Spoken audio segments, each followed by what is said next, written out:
కఠిన నిబంధనలున్న పోక్సో చట్టంలో నిజమైన నవయవ్వన దశ, టీనేజ్ అనుబంధాల రక్షణకు రోమియో జూలియట్ నిబంధన చేర్చాలని కేంద్రానికి సుప్రీంకోర్టు సూచించింది.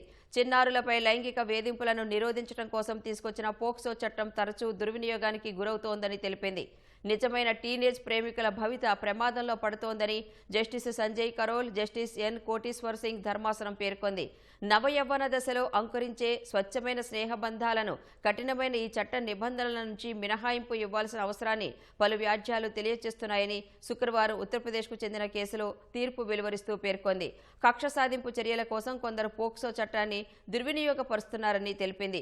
ఈ చట్ట ప్రకారం నమోదైన కేసుల్లో బెయిల్ మంజూరు దశలో బాధితుల వయస్సును వైద్యపరంగా నిర్ధారించుకోవడం హైకోర్టులు తప్పనిసరి చేయరాదని ఆదేశించింది. బెయిల్ దశపై విచారణను మినీ ట్రయల్గా మార్చరాదని పేర్కొంది. ఈ తీర్పు ప్రతిని కేంద్ర ప్రభుత్వ న్యాయశాఖ కార్యదర్శికి, అలహాబాద్ హైకోర్టుకు పంపించాలని రిజిస్ట్రీకి సూచించింది.